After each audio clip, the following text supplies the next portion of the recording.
Bora para mais um vídeo do nosso canal Neuropsicopedagogia na Prática. E no vídeo de hoje eu vou falar para vocês um pouco sobre a sessão de intervenção com pacientes com descalculia. Então peço para você assistir esse vídeo até o final, que você curta, compartilhe.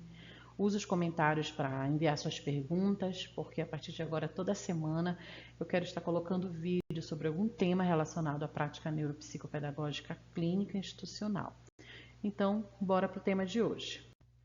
Quando você recebe uma criança com descalculia, como é que você fica? Você fica ansiosa, nervosa, não consegue dormir direito? Calma, que eu quero ser a sua luz no fim do túnel, tá? Porque eu vou explicar para você a coisa de forma prática, estruturada e aplicável à clínica. Mas antes eu vou apresentar para você as principais características da criança ou adolescente com descalculia. Olha só, ela tem dificuldade para contar, para aprender operações, para reconhecer padrões, para ler relógios, resolver problemas, com sequenciamento de etapas e retenção de fatos, como por exemplo a tabuada, as fórmulas, tá bom? O foco da tua abordagem neuropsicopedagógica tem que estar no desenvolvimento da metacognição do teu paciente, tá bom? Mas afinal, o que é metacognição, né? Metacognição foi cunhado por esse cara aí, tá bom? E a gente não vai entrar em detalhes a respeito do que seja a metacognição. Depois eu posso fazer um vídeo explicando um pouco sobre o que é o conceito de metacognição. Porque nesse momento a gente vai focar na coisa do ponto de vista prático. Antes da intervenção, você deve procurar perceber como seu paciente pensa, para que você possa planejar o que vai fazer. Para quando você chegar lá na sua sessão de intervenção, você consiga monitorar se o que você percebeu, planejou executar, está funcionando e poder avaliar os resultados para ajustar as estratégias.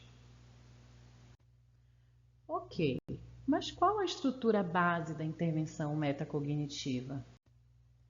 Ela é uma estrutura rotineira, previsível, sem sobrecarga sensorial ou verbal. Tem que estar tudo muito explícito e apresentado de forma visual e concreta.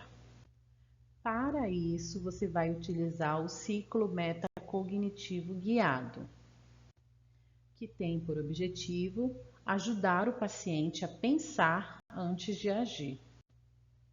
Mas como isso funciona na prática? Você vai criar o roteiro visual de pensamento, as perguntas metacognitivas fechadas e também a modelagem verbal curta. O que é isso, a modelagem verbal curta? Seriam as respostas que o seu paciente deve emitir em face das perguntas metacognitivas que você vai fazer a ele, que você vai condicioná-lo a responder de forma assertiva as perguntas que você vai fazer, tá bom? Esse tipo de ajuda é chamada de ajuda verbal, tá? E é uma prática muito utilizada no treino de comportamento verbal, na análise do comportamento aplicado. Você fazendo dessa forma, você vai desenvolver no seu paciente a capacidade de planejar antes de executar algo, monitorar a execução, ou seja, durante a execução, e avaliar depois que concluir. Isso tudo, o antes, o durante, o depois, é a habilidade metacognitiva, que é a capacidade de pensar sobre o que está sendo feito, como fazer, tá? Esse é o que resume a habilidade metacognitiva. E esse é o grande diferencial da ensinagem na neuropsicopedagogia, tá bom? porque às vezes a gente ensina a criança como fazer, mas quer dizer, a gente ensina a criança o que fazer, mas não como fazer.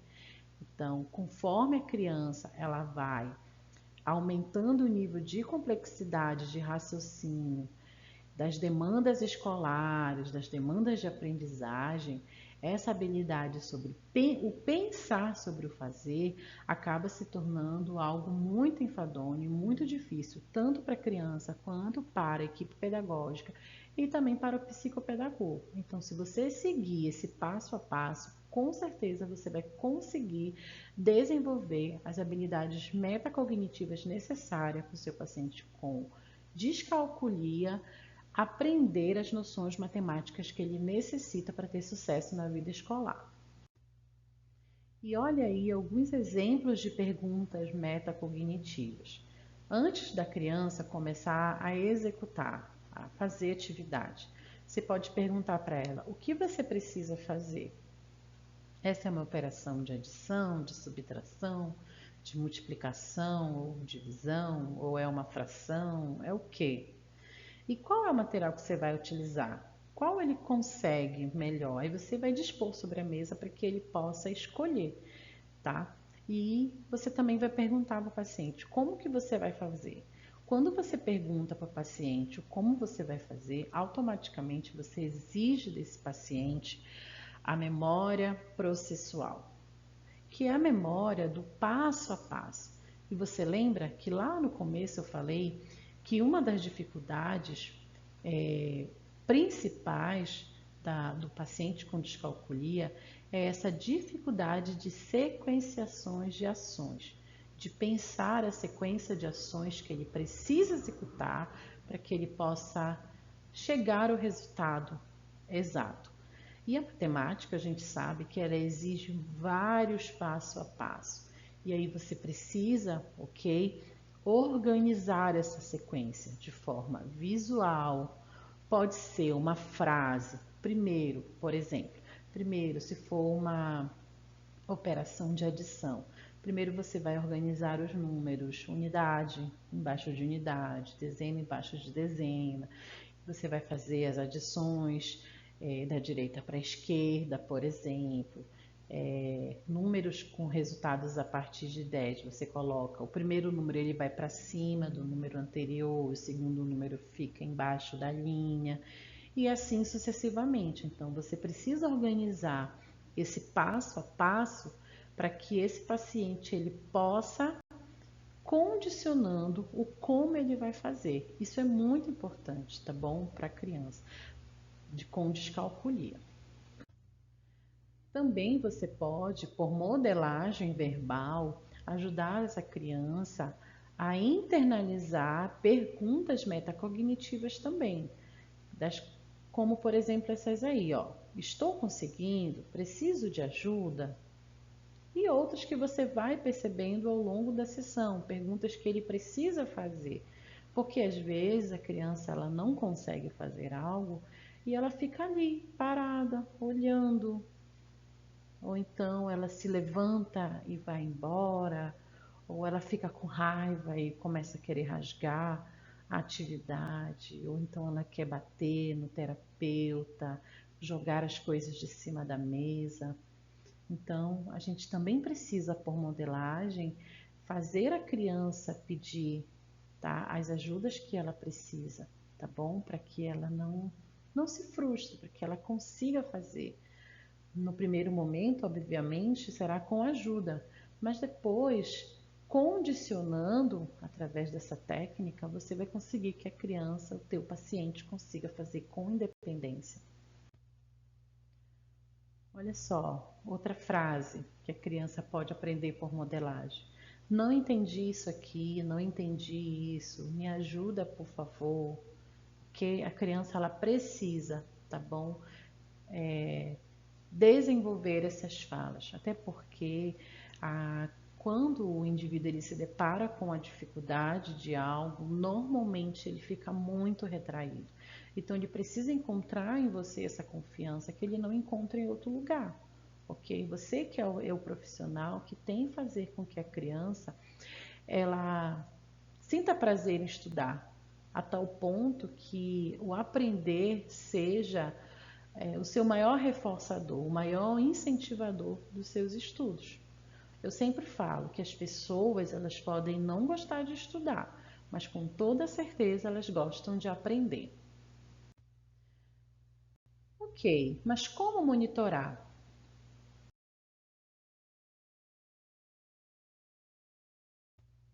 Para ajudar o meu paciente a perceber os erros e ajustar as estratégias. Você mais uma vez vai se utilizar das perguntas metacognitivas fechadas. Veja só um exemplo. O que você precisa fazer agora? E para finalizar, como avaliar? Você vai perguntar para o seu paciente o que ajudou você. E você pode dar um cartãozinho para ele com a seguinte pergunta: como foi a atividade? Foi difícil?